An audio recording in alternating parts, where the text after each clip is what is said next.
here in your individual box, you should be able to change. Hi, Norma. Hi, how are you? Good. How are you? I'm good. I'm just going to change my name because I see I've got Madeline's name here.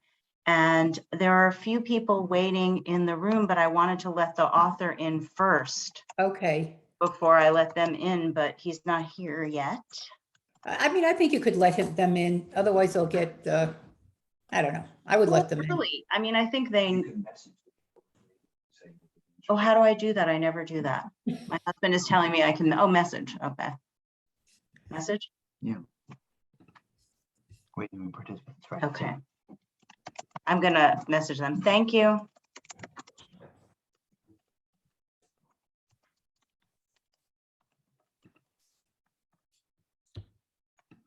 Okay. So, I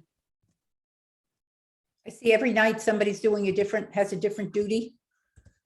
yeah, that's what it seems like. Although I lost one of the waiting room people. Lois Sobel was there and now I only see Jane there. That seems funny, right? Let Jane in. She's the chair of the committee. Okay, I'll let her in.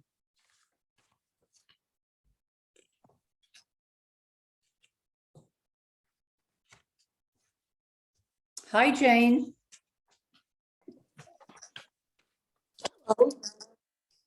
Hi there. We're still waiting for our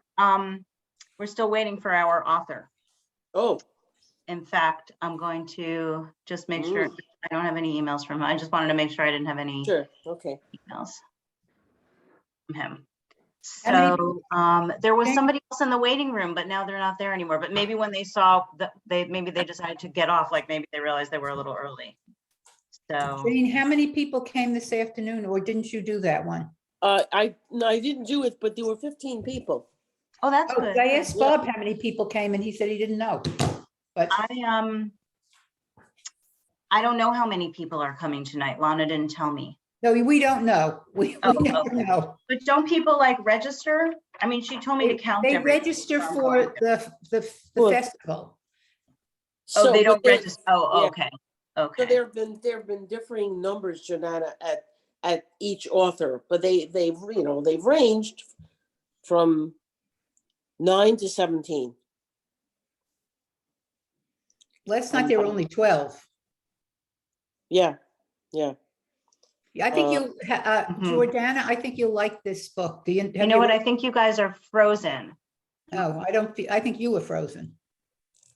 No, I haven't, but I just want to make sure that I'm not freezing. Am I freezing for you guys? I might have to You You are were freezing freezing from time to briefly, time. but then but then coming back. Okay, I'm gonna. You know what I want to do? I want to make one of you guys co-host. I'm gonna make you co-host, Jane and Okay. Norma, because well- just in case I freeze, I want people to be, Sure. this way you can let people in and you can Okay. mute people. Okay. Here's somebody else, Morrisville Wake Forest Community Library. Okay, I'll let them in. Maybe that's a group of people coming. That's kind of funny. This is all new to me. Okay, so this way, oh, here comes somebody else. I'm just gonna let people in, I guess. Is that what you think I should do? Yeah. Okay. You could do that. It's I'm gonna go make sure, I'm just gonna leave That's for 1 second. I'm just gonna leave for 1 second and make sure my internet is okay. You okay. guys can keep letting people. Okay, I just did. Okay. Oh, here's the author. Did you let him in, Jane? I'm looking to see how I'm on my tablet. I'm looking to see how I do that. Participants, okay. Admit all. There are 2 people in the waiting. Joshua Henkin is joining us. Joshua? Let's see. Because I heard There's about. Josh. Hi, Josh. Hi, are you Jordana? Yes. Can Hey, you see Jordana, me? how are you? Good. Yeah, I'm- Nice to see you. Nice to see you. I'm I trying to heard get on about you. through my. Let's just all be quiet for a Yes. sec so we could Okay. I could just make sure that Josh has everything that he needs. Sure, Okay, okay. since we started letting people in. Josh, do so- you need me to make you co-host? Are you going to share anything or any of that stuff? No, in fact, I would Okay. I would dread being the co-host. Okay. I'm trying to get on my laptop too, because obviously the video would be better, but for some reason let me see if this works. For some reason it's not working, but if it does, I'll switch to the laptop.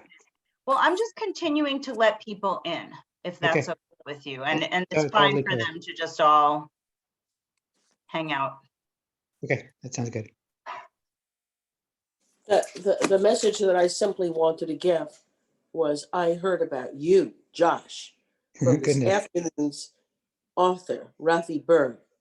And he says, Josh is the nicest person in the world. Recording in progress. So that's very nice. I couldn't hear who said that. Actually, I'm now going to get, sorry, I'm going to get off on my computer too. Hold on.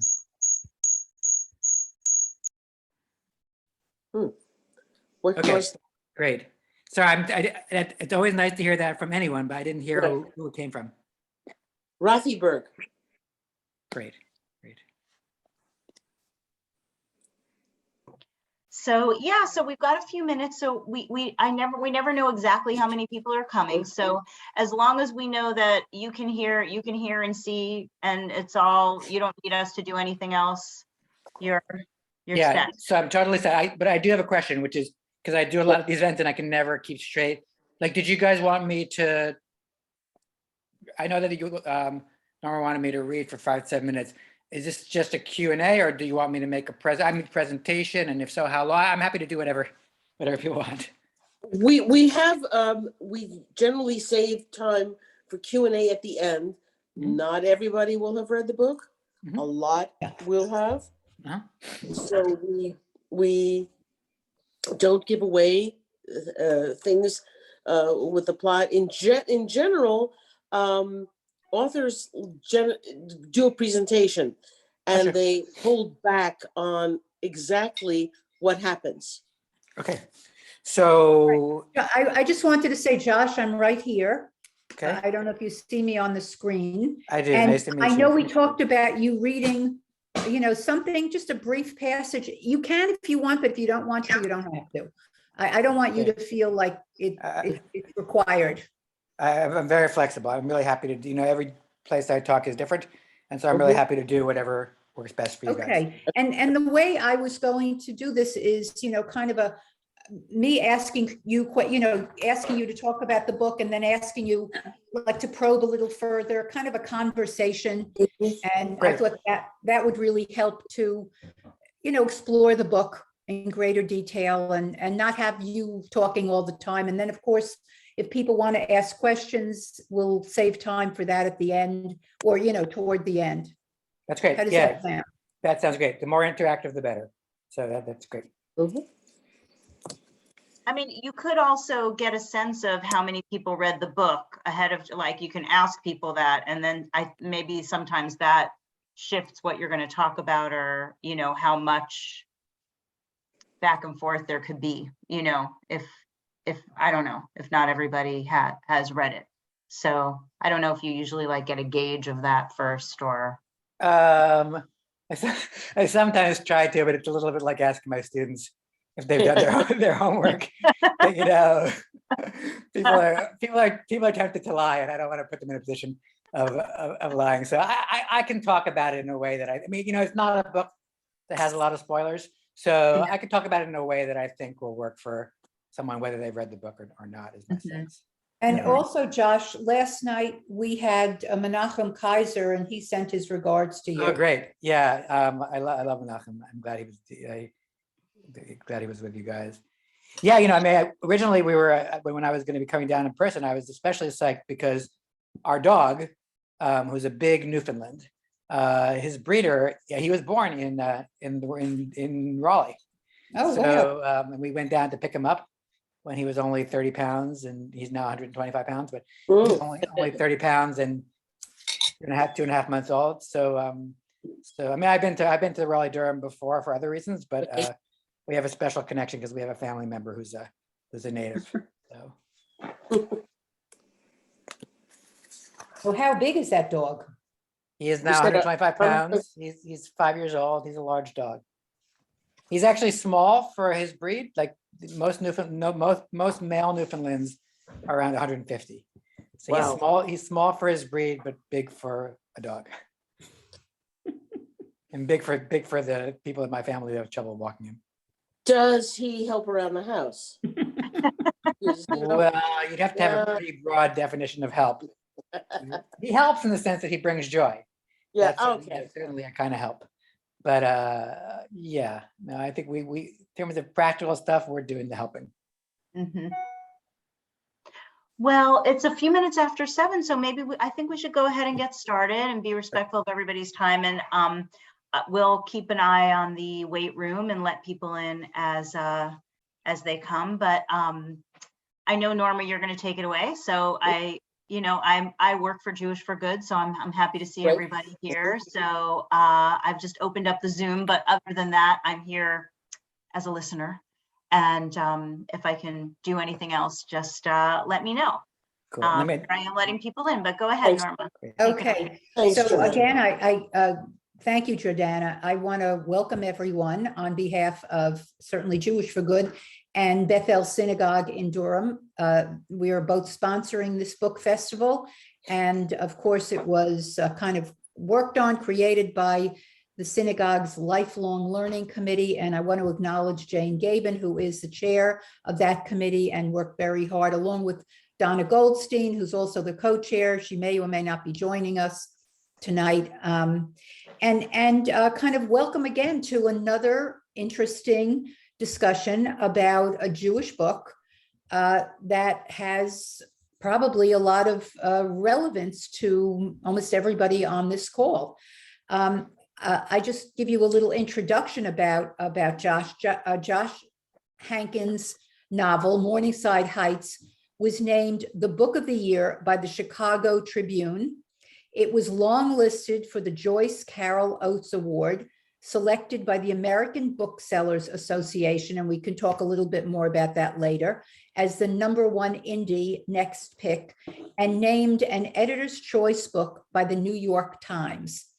Josh is also the author of the novels Swimming Across the Hudson, a Los Angeles Times notable book, Matrimony, a New York Times notable book, and The World Without You, which was named an Editor's Choice book by the New York Times and the Chicago Tribune, and was the winner of the 2012 Edward Louis Wallant Award for Jewish American Fiction and a finalist for the 2012 National Jewish Book Award. The film version of The World Without You was released in 2019, and I think if you go on Amazon, you can see that movie. I kind of checked out the availability this afternoon.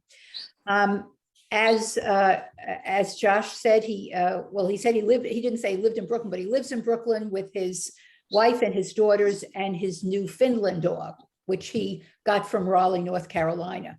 He directs and he teaches in the MFA program in fiction writing at Brooklyn College. And we're so pleased to have Josh here with us tonight. And we're going to talk about his recent book, Morningside Heights.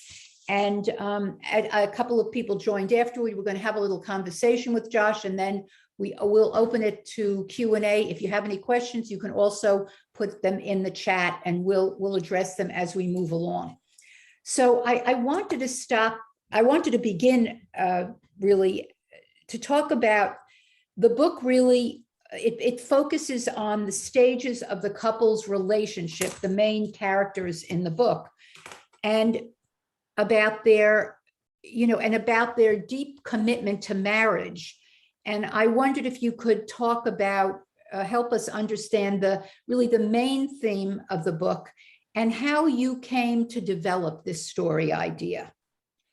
Sure. And thank you, Norma, for the kind words. I guess I'll sort of digress a little bit and get at what you're asking. So, I don't believe in themes. I mean, I think they're there in novels, but a friend of mine in college wrote her psychology thesis on how adults group objects versus how kids group objects.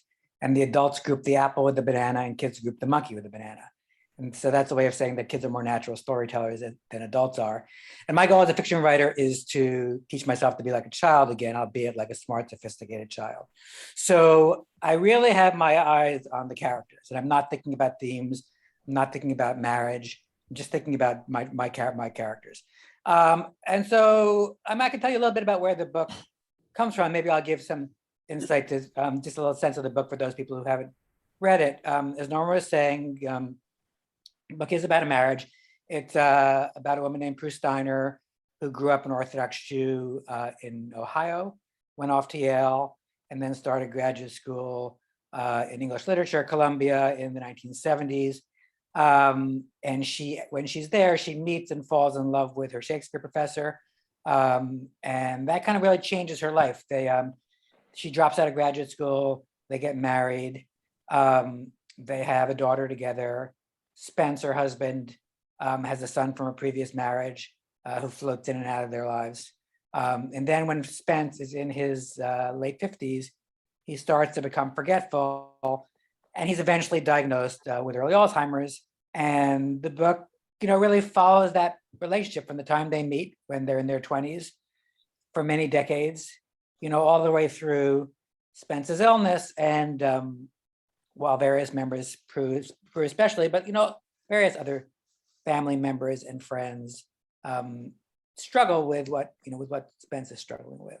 And in terms of where the book came from, so I always say that all fiction has to be emotionally autobiographical. What I mean by that is that the writer has to be at risk in some way. There has to be feeling.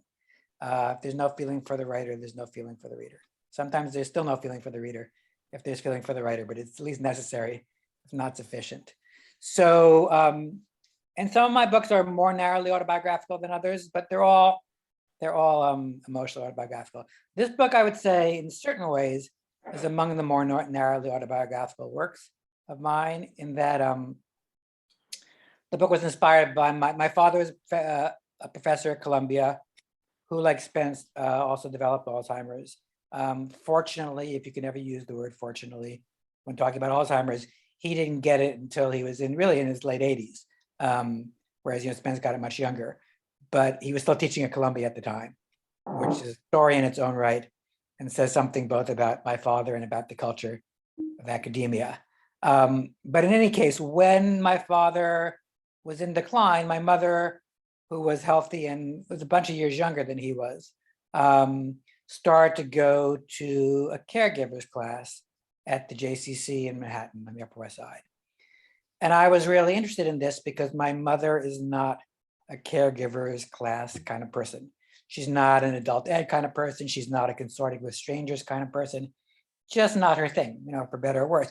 And so I was interested in what had happened to her and for her, such that she decided that she would find comfort in the company of people whose company she who she didn't really have anything in common with, aside from the fact that they were all caregivers. And so the book started out as a long, short story that took place really almost entirely at and surrounding the JCC, between Prue and the people she meets at the JCC. And for those of you who've read the book, you'll know that there is no JCC in the version that you've seen. And that's because everything from the JCC is gone, except for one character named Walter, who does appear in the book. And he was originally there through the JCC, and I found a way to get him into the book without the assistance of the JCC. But so the book took me 8 years to write. I wrote 3,000 pages and threw out 2,700 of them. So it's a very inefficient way to write, but it's just how I do things. And so, I kind of feel no surprise for the writer, no surprise for the reader. And so you start out thinking you're writing one thing, and then it turns out you're writing something entirely different. So that's sort of where the germ of the book originated. So I'm not hearing you, Nora. You're muted.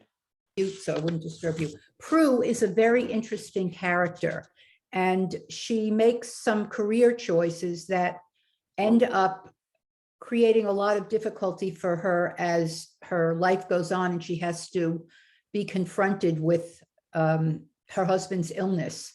And perhaps maybe you could talk a little bit more about Prue and the development of her character, and why she made those choices, or, she was kind of a woman who made decisions for love and then unfortunately kind of suffered the consequences as a result of that. Right. I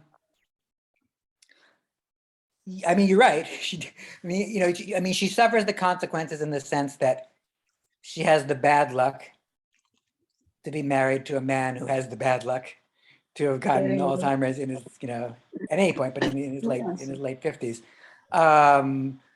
But she certainly, he didn't get Alzheimer's because she chose not to finish up her PhD. That's for sure. So I think for everyone, we all make choices in life, and we always have surprises that get thrown our way. When you're 25, you don't know what things are going to be like when you're 55 or 75, and that's just the nature of life and time. And I'm not sure if I had Prue here to interview her, I'm not sure she'd say. Obviously she'd regret that Spence got sick. She loves him and it's awful, but I don't think that she would connect that in any way to her choices. Although you're certainly right that if you tether yourself to your partner's career, and then your partner's career is not what it once was, because your partner is not who he once was, then that has implications for you. Prue,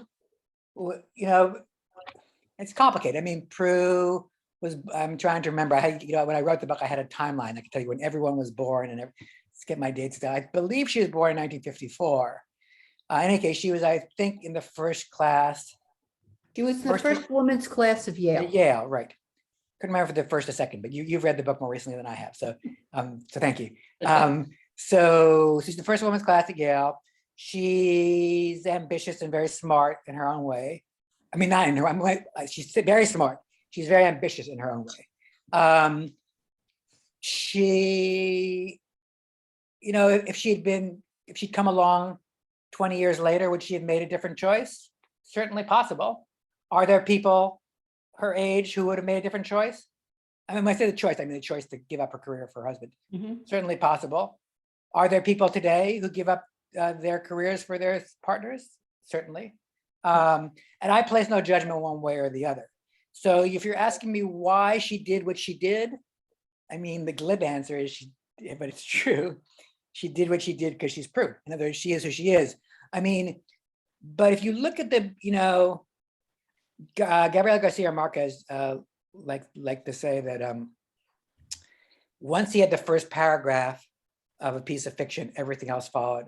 And so he found it much easier to write a novel than a collection of stories, because he needed 12 first paragraphs for a collection of stories and only one first paragraph for a novel. And he was sort of being facetious, but I think it's true. I think, I could look at each of my novels and I could I won't subject you to this, but I could go through pretty carefully every clause of the first paragraph and explain to you how, although I wasn't conscious of it at the time, how it leads to everything else. But if you look at the opening sentence, I once knew it by heart, but you look at the opening sentence of the book, get past it. Yeah, growing up in Bexley in the suburbs of Columbus, Prue had been drawn to the older boys, thinking they could take her far from home. So that second half of that sentence, Prue had been drawn to the older boys, thinking they could take her far from home. I feel like that's a really essential trait of hers. She tended to date older men. She tended to feel like they could take her far from home, literally and figuratively. They could transport her. And that is actually really true of her. Spence is actually not that much older than she is, because he's a young professor and she's a grad student who's a few years out of college. He's only 6 years older than she is. But he's an old soul. He's much further along in his career. And one of the things I was interested in this book, so, I always tell my graduate students that you should never write a story about a ball rolling down a hill, because if you write a story about a ball rolling down the hill, the ball is going to roll down the hill. And that is actually a challenge of writing a novel about Alzheimer's, because medically speaking, unfortunately, it is a ball rolling down the hill. In other words, there are differences in particulars, but you know what the end point is, unfortunately. And so there's really not any tension in the disease course itself. And so someone who writes about Alzheimer's has to find attention elsewhere. This is one reason, and people have done this. This is one reason why I didn't write the book from Spence's point of view. I mean, we're sometimes in Spence's point of view when he's lucid, but not once he's in decline. I wasn't interested in sort of like, ventriloquizing what it's like to have dementia. It just doesn't, people have done it and some people have done it well, but it didn't interest me. I was really interested in writing about characters who were not Spence and how they dealt with the problem, the characters who did not have dementia. And so one of the things that was interesting to me about the book, about the writing of the book, is that Prue is someone who is heavily, heavily invested in her husband's career. You could even argue over-invested. That's just what she's like. And so, she kind of feels that his success is her success, and maybe she feels that doubly so because she's given up her own career. It may be the case that partners and spouses who don't have their own work can, not always, but can become invested, maybe even over-invested in their partner's work. And you see that in the book. Like Spence wins to MacArthur, and she throws him a MacArthur party, and he's just mortified. He's like, "Why'd you do this?" He's embarrassed, he's shy. She's like, Should be okay now. I left the meeting and came back in. sorry, I Please think I'm confirm. being, so I said someone else's voice came in.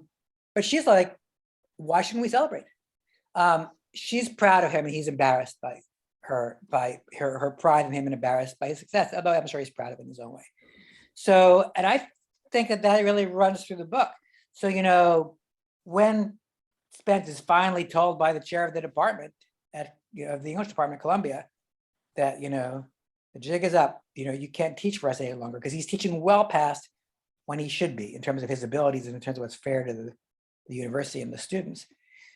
Prue goes in to talk to the chair of the department. I mean, we see Prue talking to him, not Spence, because Spence doesn't really understand. But I think it's more heartbreaking that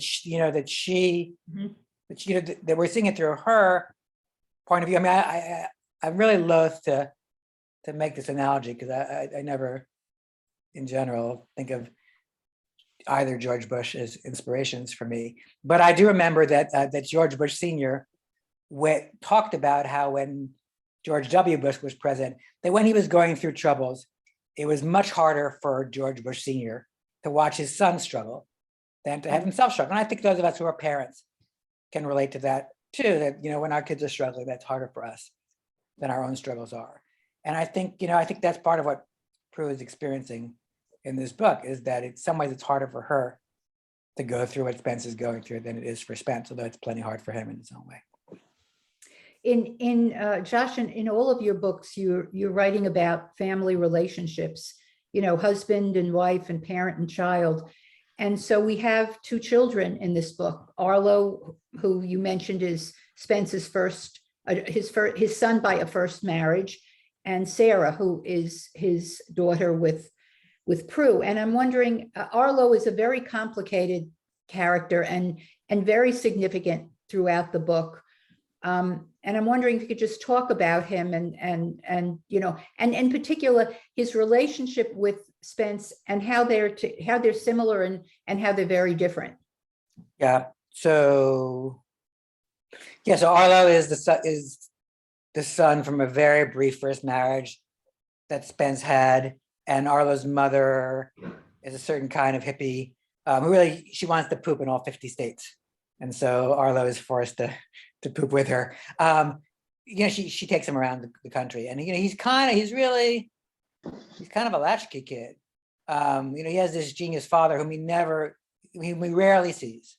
There is a period when he's a teenager for a couple of years where he moves to New York and lives with his father and stepmother and his half sister. But for most of his childhood, he doesn't see Spence very much, and so he's got a neglectful mother. So he's got a hard life. He's a very smart guy, but he has dyslexia, and he is not a good student by traditional measures. And Spence, like my father, believed in traditional measures. And Spence just can't. Spence is just not really able to understand how Arlo. He just thinks that if Arlo just studied hard for the SAT, all would be well in the world. And, they're both, they're very smart, although in different ways, but they're both very stubborn, very bullheaded.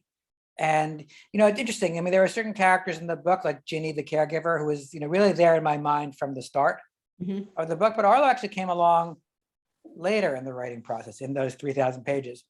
At some point I said to myself, what if Spence had a son from a previous marriage? And at first I thought, nah. But I believe in not censoring myself too early. And so I tried it. And as soon as I started to write Arlo, the book really opened up and took off. I mean, the book, Arlo posed certain structural problems for the book that I had to figure out, but the actual capturing his actual voice felt really natural to me, and I do think it opened the book up in important ways. And I think in some ways it is related to what I was saying before about not writing about balls rolling down the hill, which is that the way, I mean, I'm always telling my students this, that the way to, well, I believe deeply that fiction is about character, and that what I want my readers to feel about my books, and also what I want to feel when I'm reading a novel, is to feel at the end of the novel that I know the characters as well as or better than the people in my own life. And if I feel that, then I think the writer has done well by me. I don't have to like the characters personally, don't need them to be my friends, but I just need to feel like I know them and they're complicated. And so the way to do that, the way to discover character is to get them into trouble. Trouble is what allows character to be exposed in its fullest sense. And I think, and this is how it relates to the ball rolling down the hill, I kind of had an instinct that, I am really drawn to Sarah, but there's something about Sarah that, at least in the broadest outlines, feels like, oh yeah, Sarah, she seems like the kind of person who would be Spence and Prue's kid. She's a good student. She's, for the most part, relatively well behaved as a child. Now she's at UCLA medical school. I mean, she's not the kind of kid that gives her parents solace, as they say. Whereas Arlo is very much the kind of kid who does. And I felt like I wanted to light a fire under Spence in some way. In other words, to challenge Spence. And I think, Arlo and Spence really do challenge each other. And Arlo, as you say, Norma, is a really complicated character. He's extreme. I mean, as I said before, he's kind of an abandoned child, and he's extremely needy and extremely angry. And he both craves his father's love and also wants to stick it to his father. And he's very good at sabotaging others and at sabotaging himself. So, wherever he goes, trouble ensues. And I think my instinct for trying to bring trouble to the characters was the instinct that brought me to write Arlo. Yeah, I think he's a very interesting character. And, as you said, for me, I have to care about the people. I don't have to like them in a novel, but they have to kind of create something in me that makes me want to read that book because I care what happens to them. Right. And that's kind of the way I feel about it. And I liked him because you didn't know what was going to happen when you started reading about him, and how he and what role he was going to play as he matured and became an adult. All these kids with dyslexia who end up working for Google and making tons of money, and end up helping their family, giving them some support. I want to say that I think you did a wonderful job of giving the woman's perspective of Prue's voice and her sensitivity to what was going on. There's always this thing, can men really put themselves in a woman's voice? Can a woman put themselves in a man's voice? I don't know the answer to that, but I think that was really so well done in this book. I could certainly, Prue resonated with me, and I could feel her frustration and her sadness and everything that she was going through. I wonder, you talked about how it can't just be about Alzheimer's because everybody knows what that progression is. So it's about how people manage to deal with that. And I thought maybe if you could talk a little bit more about that, it's kind of how this illness affected the people in the community, and I think that's so important here. Yeah, absolutely. Well, yeah, obviously it affects Prue most centrally because she's married to Spence, and she lives with him. You know, it affects Sarah and Arlo, but Sarah, Arlo has a distant and complicated relationship with his father. Sarah doesn't have a distant relationship with her father, but she is living in LA at the time. She's, a young woman going to medical school. It affects Ginny, the caregiver, in ways that are both professional and personal. Prue has the good fortune to have some money and certainly a lot of cultural capital. And so one of the ways she manages is by hiring someone to help take care of Spence. So that gives her time away. But I am particularly interested in, I don't know if this is exactly answering your question, but I am particularly interested in that relationship with Ginny. So, so when my father was in decline, he, for a few years toward the end, had full-time care at home. Unfortunately, my mother now has dementia as well. So we're going through it again with her, and she has full-time care now. So I've spent a lot of time thinking about it in the company of people who've cared for my parents. And I think, although this novel is not a political book in any sense, I don't really believe in that's the role for novels. If you want to talk, if you want to have a message, you should be a rabbi or a priest or a politician. But I'm a storyteller. But there are obviously complicated political and cultural and social issues bubbling beneath the surface of the book, specifically with respect to this. So, Prue is a certain kind of good liberal, but when you're in the trenches, you can overstep your bounds. And Prue likes to think of Ginny as an auxiliary member of her family.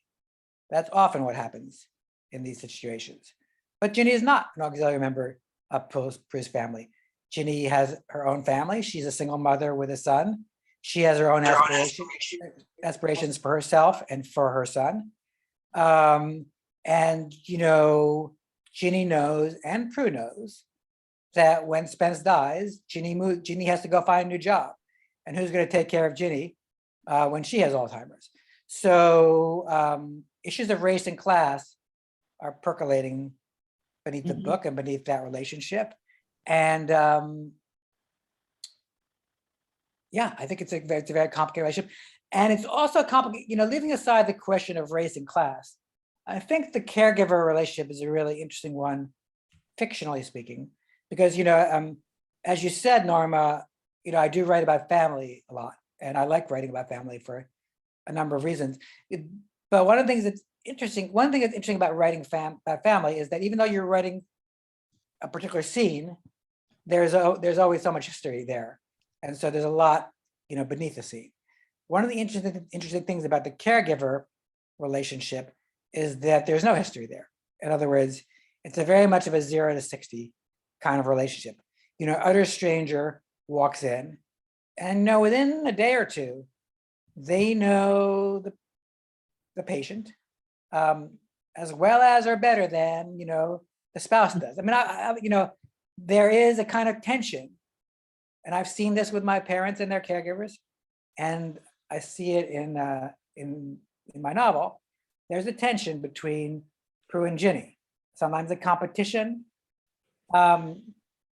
Ginny sometimes is trying to protect Spence from what she worries that Prue is doing. There's a scene that I think didn't make it into the book. It's in the 90% of the pages that are on the cutting room floor, but I think even though it's not there, it captures something about that relationship, which is that in that scene that's on the cutting room floor, Spence is in the back of the apartment, and he calls out, and Prue goes rushing to him, and Spence says, no, I want Ginny.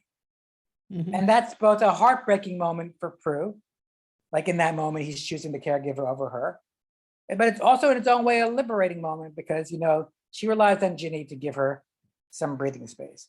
And I think and obviously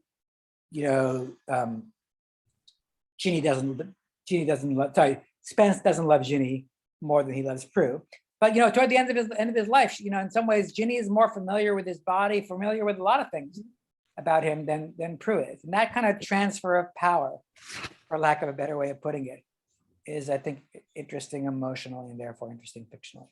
Yeah, and that's a very interesting and important point, because I'm sure we all know people who are either chronically ill, elderly, at the end of their life, who have 24-hour caregivers. I mean, I could speak to this with my mother-in-law. She lived to be 98, and she had people living there probably for the last 3 or 4 years of her life.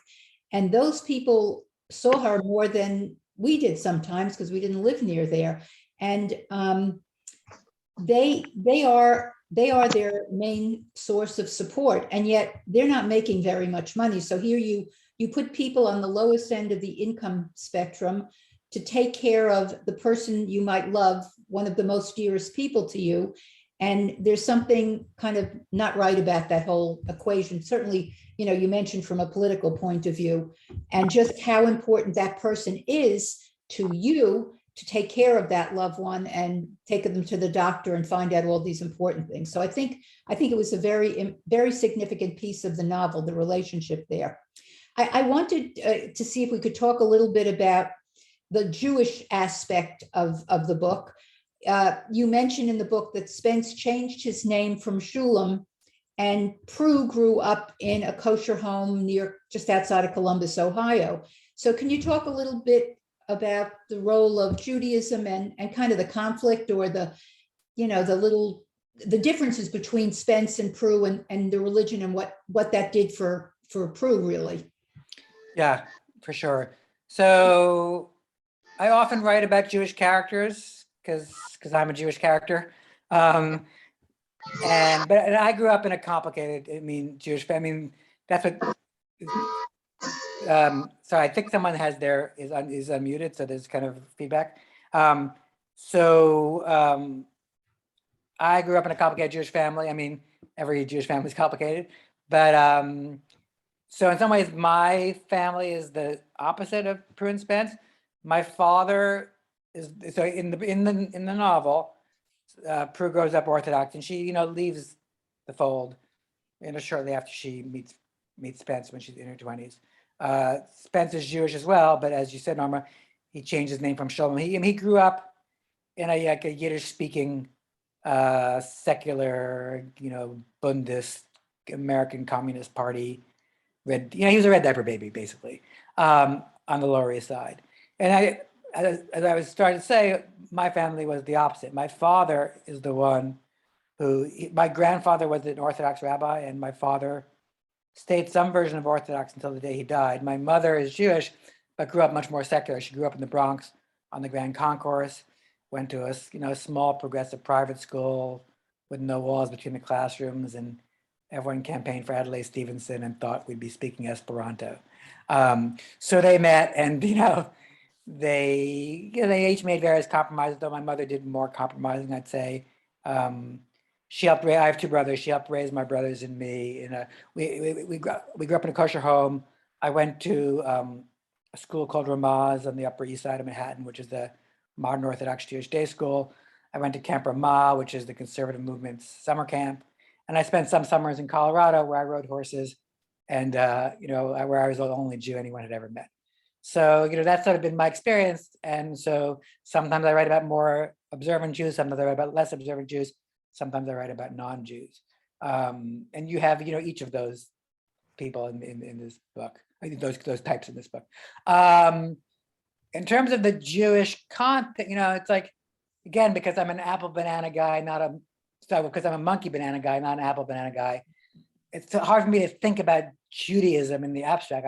My characters are who they are, and they have different kind of relationships to Judaism. But I do think, and again, I have to sort of like look back and try to figure out what I was doing. The novelist Flannery O'Connor, I like to say that a fiction writer can't do without a certain measure of stupidity, and I think that's really true. And some of us come by it naturally, and others have to cultivate it. But I think we're proceeding intuitively. We don't know quite why we're doing what we're doing. But looking back on the book, I do think I was interested in and exploring like what it's like to be someone who is formerly devout or formerly religiously observant and is no longer. And just more specifically, there are various times in the book where Prue returns to synagogue. She says Kaddish for her father. Mhm. More centrally, when Spence is sick, she goes to shul to say Misha Berach, to say the blessing for the sick, for him. And I think in some way she's hoping to go back and recapture what she's lost, but finds that she's not really able to. And I think I'm interested in that phenomenon. There's a passage late in the book where there's a chapter where, and Spence is pretty far gone at this point, but he's still alive. The family goes back to Ohio for Prue's mother's, I think it's her 85th birthday. And Prue and Sarah go to the cemetery to visit Prue's father's grave. And so it's in that context that Prue and Sarah start talking about Judaism. And Sarah says to Prue, I wish you'd sent me to Jewish day school. I mean, Sarah was raised fairly secular. I mean, she went to Hebrew school briefly in order to have a bat mitzvah, but this was not a big part of her life. And Prue says to Sarah, as an adult, as a medical student, I wish you'd sent me to Jewish day school. At least you made a choice. I never really felt like I had a choice. And I understand that perspective, but I can present to you a large number of my Ramaz classmates who are still really pissed at their parents, 35 years later, or more, 40 years later, because their parents shoved it down their throats. So there's kind of no winning on some level.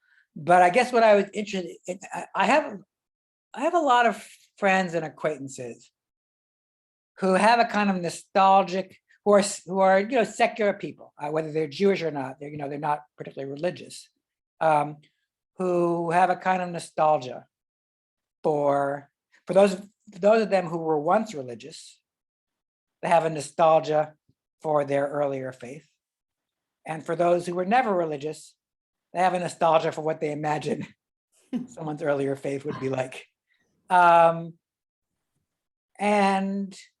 I just find that interesting. I mean, the phenomenon of like the secular person who doesn't really want to be and can't be, in terms of who they truly are, religious, but have this idea that would give them some solace. And I think, Prue is going through that as someone who was formerly religious, but no longer, when she goes back to shul. And I think the conversation between her and Sarah is sort of getting at that, where Sarah's like, why didn't you give me your background?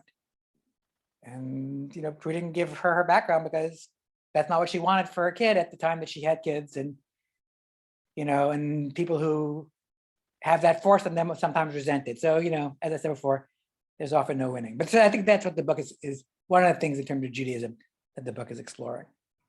Well, it's interesting. Maybe Sarah thinks that if she had a greater sense of her connection to Judaism or more to work with, it would help her during this time, that somehow the faith and spirituality would help her get through this.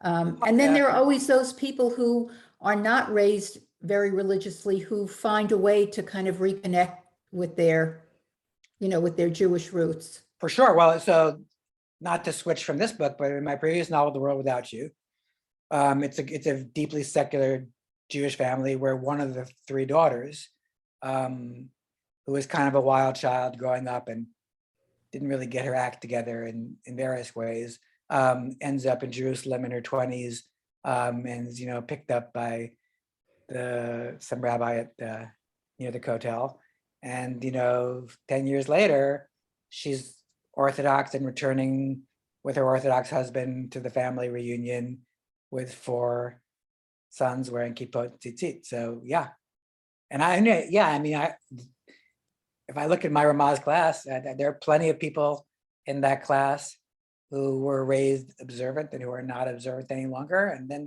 I can think of a few who were raised pretty secular. I mean, despite going to an Orthodox school, Ramaz's profile is such that there are plenty of people who, Mhm. who are, I mean, I don't want to. Yeah, I know, I- I know a lot of people in that cohort. and I Okay, know- I know the yeah, book I don't really- want to be casting aspersions, certainly at Ramaz, certainly on tape. But let's just say that it appeals to people where the shul they don't go to is Orthodox. Let's just put it that way. And so there are plenty of people who were there who were not observant at all, who are now quite religious. So, people change in all Mhm. directions over the course of their lives. So maybe this is a good time to take a moment and ask if anybody has any questions. If you want to write in the chat, or we're a small enough group, you could just raise your hand and we can, you can ask the question, or if you want to just say anything. Any comments or questions at this point? No, everybody's content. I call on my grad students when they don't raise their hand. I wonder if you could, I'm very curious about your writing style. I think I read somewhere it took you 7 years to write this book. Hey, And close enough, yeah. you said you wrote, 3,000 pages or words or whatever. Oh, pages. Pages, 3,000 words I can do in an not very afternoon. much. So tell me, could you tell us, like, how do you write? What's your routine?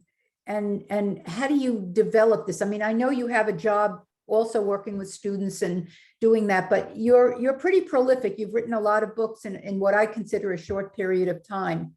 So could you share with us your I'm not sure my editor would agree with you. They always want you to write more. So yeah, I mean, so I'm always, we make, when I say, I use the word make very loosely, but I say we make our graduate students write 3 hours a day, 6 days a week. I mean, we can't make them do anything. They're graduate students, but we encourage them to do that. And and I feel like if you're going to talk the walk, you have to walk the walk. So if you're going to talk the talk, you have to walk the walk also. So so that's my goals. During the semester, I try to write 3 hours a day, 6 days a week. And we have a long winter break, we have a long summer break. So those times I write more. And I don't always make it 3 hours a day, 6 days. Like right now, I mean, March is my worst month in terms of writing, because first of all, I'm talking to a lot of JCCs, but even beyond that, even more essentially, we're doing admissions for our program. And so that's a more than full-time job. So, you find the time to write, but you do want to be writing all the time. You can't wait for inspiration. So I treat it as a job. And that's why some people count words, but I count hours and minutes, because I feel like time is neutral. As long as I put in the time, I can't ask anything more of myself. And so I'm a night person by inclination, and I like to sleep late. And now that my kids are a little older, I'm able to.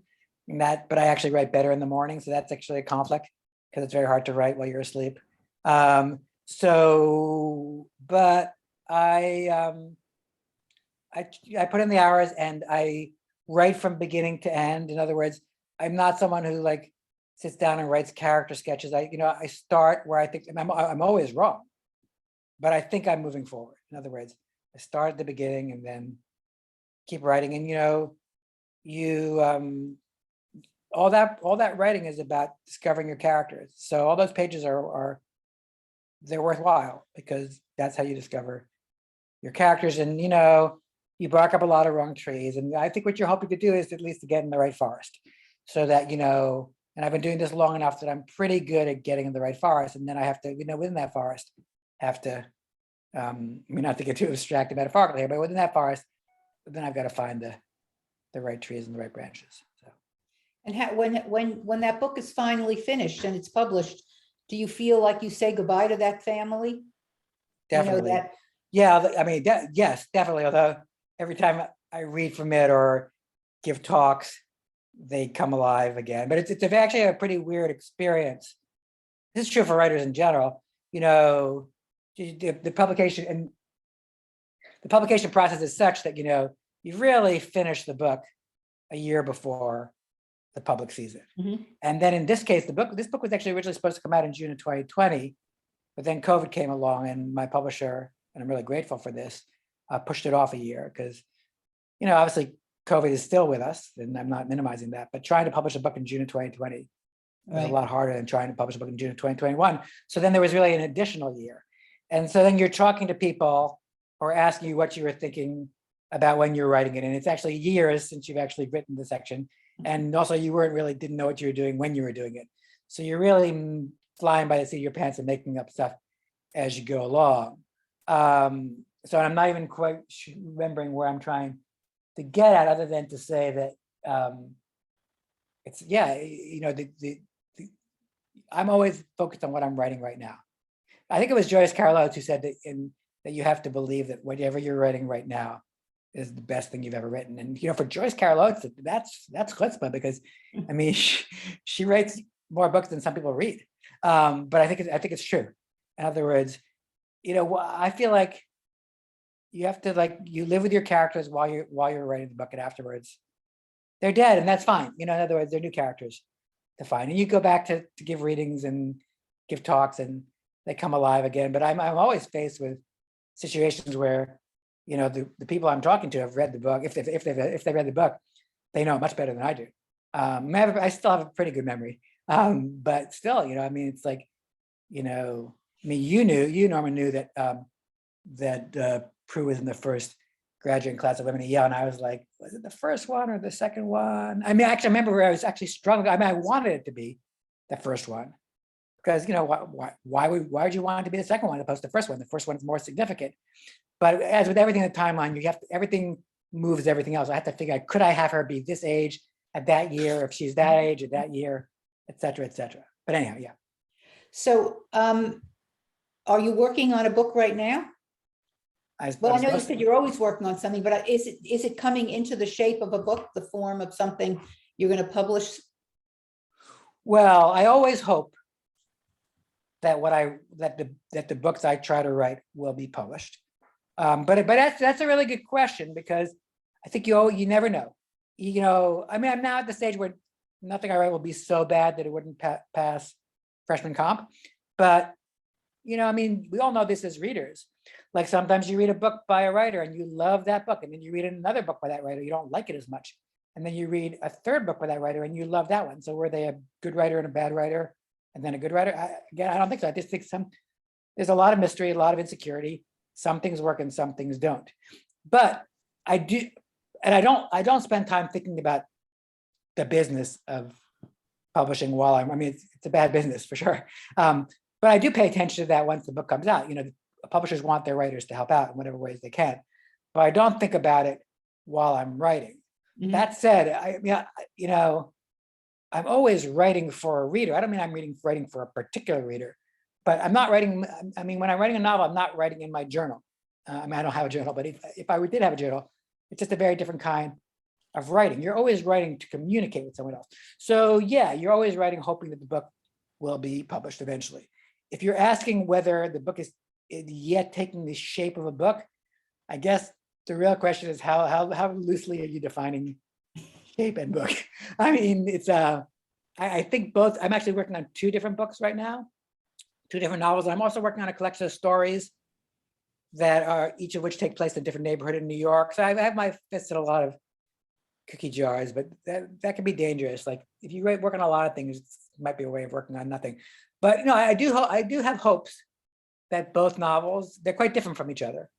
And in certain ways, each of them are different from my other books that are already out. So I do have hopes that they will eventually see the light of day, and that, that we all might meet again. But I am hopeful that I can write a book in less than 8 years. I don't think that, with really rare exceptions, I don't think that anyone who writes the kind of fiction that I writes a book in a year or 2. It's just, there are thrillers and there are other kinds of books that where you can do that. But the kind of book work I write, you just can't do it in a year or 2. But I would like to think that I could, and each of my books has taken different amounts of time, but I would like to think that 3 to 5 years feels like a reasonable aspiration for me to have. Whether I achieve my aspirations, that remains to be seen. But so both books I hope will become books someday, and they're on their way, but there's still a long way to go. Well, we will be watching out for that. Does anyone, any comments, any questions that anybody has right now? See, there are a couple things in the chat, but I don't, Oh, I'm sorry, I didn't Yeah. see. What was in the chat?